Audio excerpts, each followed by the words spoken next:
we are in the Kosmos booth here at Essen, and we are going to learn about some new games that have come out here just at Essen. We're with Rapp, and we love Kosmos games. We have a lot of them, and you cover such a wide variety of games, from small players all the way up through the more heavier adult sort of games. And it looks like this year's no exception. You kind of have games that kind of fit all those different levels of play and fun that you can find in games. Yes, we have a great variety of games. As you said, we have children games, and we won some prizes for our Monster Falle, in English is Monster Trap. Right.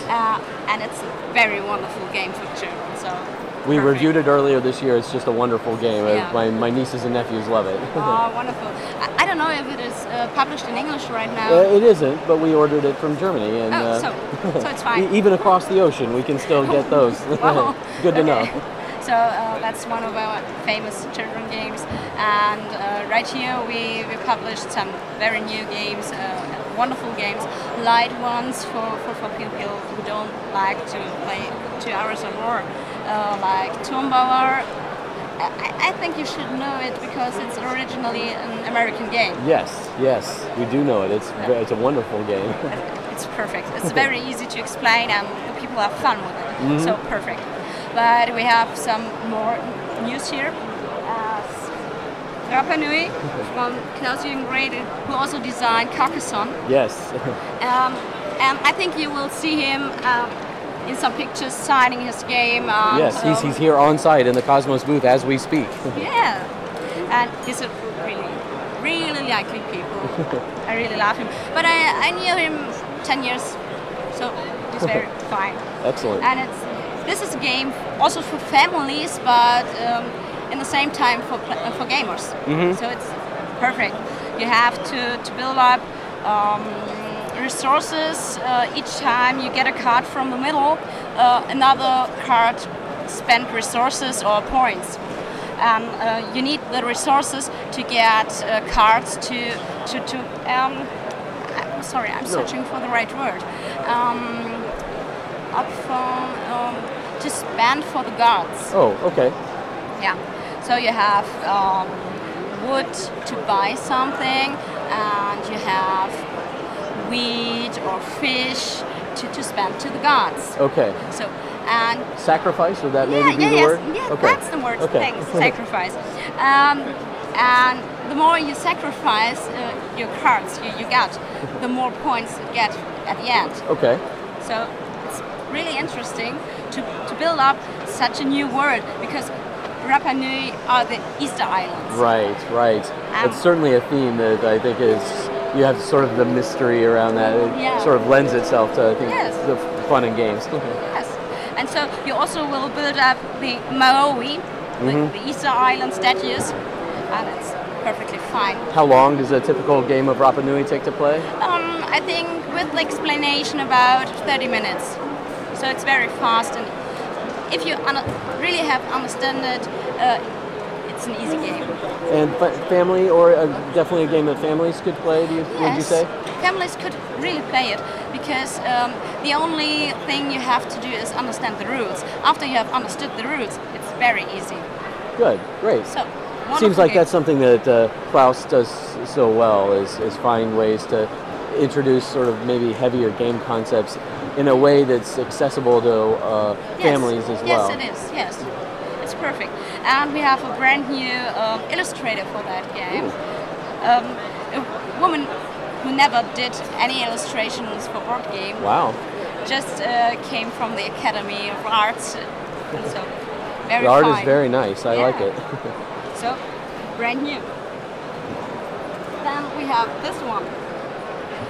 Helvetia is a really gamers game.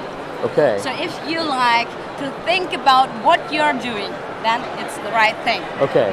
High strategy then. Or yes. not? A little bit. But you can also play it a little bit lighter. Okay. I'm a person, I always play it light, and it's fine. Okay. It works. And there you have a village, and you have people in the village who live in houses, different houses. One who creates wood, the other one is farming, something like that, and you have to need the first building, the second building of a type, and the third building of a type to get wheat to a cow, and the cow gives milk. So you have a production line to build up. Sort of a chain of the resources that you're trying to put together? Yes. Okay. But you're not only playing in your own village, because all people have their village, and you marriage into another village. It's perfectly fine. Then you can get children, because you need more people in your village. Right. So you have to get children, and you only can get children if your people are married. And then you can build new houses to move in, to get another couple in there, to get more children. And then you have another part in the game that's... The components are very charming and unique in terms of shapes of the wooden components, I would say. Yeah, it's fine, because you have men and women. It's really good. And children down under. But they're on the wood. And you have a market for all, so you can deliver goods. And each cube you deliver is a point. Okay. So the game ends when the first player has 20 points. All right. But each round you have to look around, how many points do I have? Because it changes every time. Because you're spending those points? No, not really spending, but you have people to activate different types of actions. Oh, okay. And you get a cardboard if you did the most children, for example. So you have a point for the score. Okay. But next round, maybe you did the most children. So I would take that. Yeah, and so it changes. Seems like it's almost a little simulation of life in a way, with the villages and the family building, and that's really interesting. And the other thing why it's really unique, it is placed in Switzerland, and I don't really know any other game who is based in Switzerland. I can't think of any off the top of my head either. Yeah, so it's perfectly fine. The designer here is Matthias Cramer. I think you should know him with Lancaster or Glenmore. Yes, both really fine games and recent ones as well. Yeah, and so we like it. I really saw the game 2 years ago at a game event where Matthias and I played the game. A really rude prototype. He's not really good at the prototypes printing or something like that, so it's fine, but it worked. But you still had fun. Yeah, we had a lot of fun. I said, let us take it. It's wonderful. I like the game, and I would like to publish it. So it was fine. It was his first game he had given to a publisher at that time. Oh, wow. But it is his first that is published, because we took the time to really develop with him the perfect game. And I think it is our best game this year. Wow, that's high praise for sure. If you like really good games, you should play it. And I think it will be published in English. Good, I'm glad to hear that as well. So, it will be fine. And if not, I think on Board Game Geek should be the rules in English. Sure. And all components are language independent, so you can play it. Great. Yeah. Well, it seems like the gaming world has found Discworld suddenly. And with good reason, because it's such a rich world for making up games. I think there's so many ways that you can explore the fictional world, and it's fun to see that it was funny that there hasn't been published a Discworld game yet. It's kind of shocking, really. Yes. Then Martin came with an idea and said, hey, I met Terry Pratchett and he gave me the license. Wow, okay, so we do a Discworld game with Martin. It's a very chaotic game because it is based in Ankh Morpork. If you know Ankh Morpork, it's very chaotic. City of chaos, pretty much. So it is. And so is the game. You have all the parts of the city, and you have to place in there your minions and your horses to get in charge of that part. So some people have the goal to get get in charge of most parts of the city, and the other one will only play until all cards are done, and the next one only wants to spend cows. So it's very, very chaotic. It seems like he's captured the whimsy and the fun in the world and the book from the books and translated that into the game pretty well. So it is. And if you look at it, it's the perfect illustration because it is the same as Terry Pratchett used for the books. We're pretty proud about that. Yes. Because it wasn't easy to get it. I can imagine. But it's fine. And a lot of the familiar characters that we would recognize, not just the map, but the actual cards represent characters, cards. Yes. right? On all cards you have characters you know from the books. They do a lot of different chaotic stuff, so it's fine. But where are they? Found some cards. Okay. Because in English you have the disc world. In Germany it is called Scheibenwelt, which means the same thing because disc is Scheibe. But for the names of the people, for the characters, it's mostly funny how they changed it. Oh, nice. For example, in English you have Commander Vimes, yes. which is called Commander. Okay, it's the same, but Mum. What is Mum? Yeah, what is that? I don't know. It's something like, he is brave, something like that. But I don't think he is brave. That's great. Yeah. Then we have him. He's Rankings of Arms in English. Yes. And we have him called in Germany Drachenkönig der Wappen, which could be in the basic meaning something like the same. But in the perfect real meaning, it's not really the same. But it's near. Okay. So it's fine.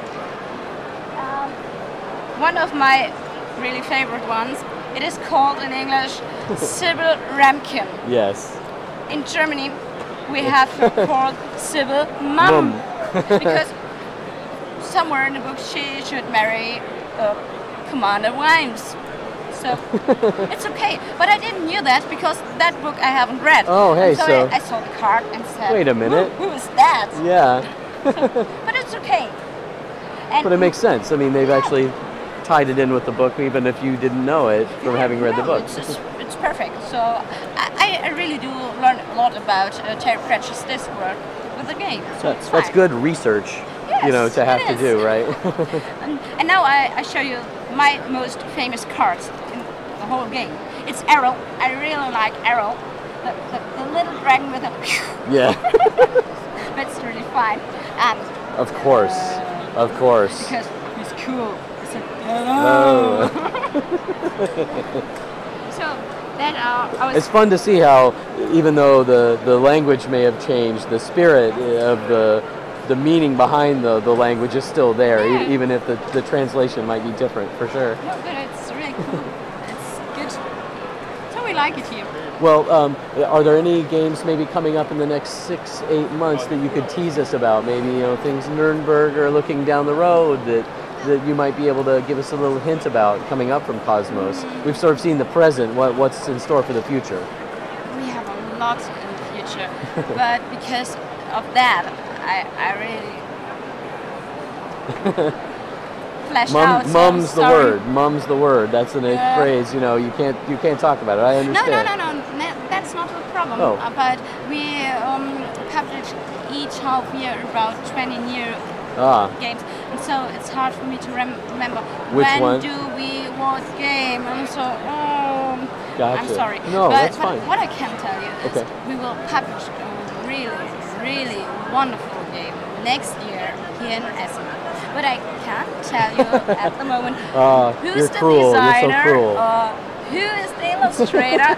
But what I can tell you it will be a wonderful fantasy game with a perfect, easy way to get the rules, because the first play of the game You learn all the rules step by step.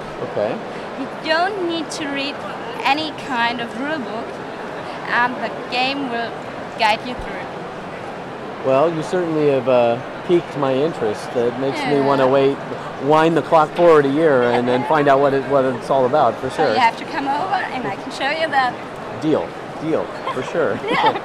Now, if people want to find out more information about Kosmos, is there some place that they can go online to find out more information? Yes, at Kosmos.de or at Board Game Geek. All our games are listed there. Okay. And at Spielbox, of course. Right, of course. Yeah. And some of our games are playable at Yucata.de. Oh, nice. Or at Board Game in Brettspielwelt. Brettspielwelt. So, yeah, you can find us. You're not hard to find, for sure. You cast a long shadow, I think, in terms of the number of games and the way we're able to find your games around the world. It's great. So we have made a cooperation with Repos Productions. They won the Kennerspiel des Jahres here in Germany, one of our famous prizes. They said to us, we like Catan, and only because we like Catan from the beginning, we do publish games. And our designer, Antoine Bowser? Yeah, this one. I only know him as Antoine. Yeah. And he also likes Catan so much that he said, okay, now I will design games. And our Klaus-Jürgen was so interested in Seven Wonders that he played it because we said, Klaus, please try the game, it's wonderful. And as he got the request for this cooperation, he said, wow, people, I really like the game. So if you say me it's good for you, we will do it because I really like it. And we said, yes, of course, do it. It's a wonderful thing because all gamers will like it and will have it. And it's perfect. We are so overwhelmed. Yes. In the perfect meaning like that, we are so wow. How can you argue with that combination? That's such a great combination, for sure. It's so wonderful. At the first day here at the fair, we sold so many copies of that. We have never sold so much copies of a goodie. What means sold? Because we donate everything we get for a good reason. But the response has been more than you expected. Clearly. So wonderful. Yeah. So, and the other thing you people might get is the Turing edition. It's something like a state in America. It's a little part of Germany. It is called Thüringen, and this is there it is. It's a different map for playing Catan. So you need a basis game, but then you can play it. Very nice. That's really interesting, and I can see there are all little historical footnotes and tidbits about the particular region in Germany along the side of the board as well. That's really cool too. So you can learn a little bit of Germany, right. of that part of Germany, but you can learn a lot of it, and it's really wonderful. It's a beautiful place, this Thüringen, and it's a wonderful map to play. So have fun with it. Well, thank you again for taking the time to talk to us. We really appreciate it, and we really appreciate your generous support of our endeavors here as well. You're welcome. So I hope to see you next year again. Count on it. Okay, that's fine.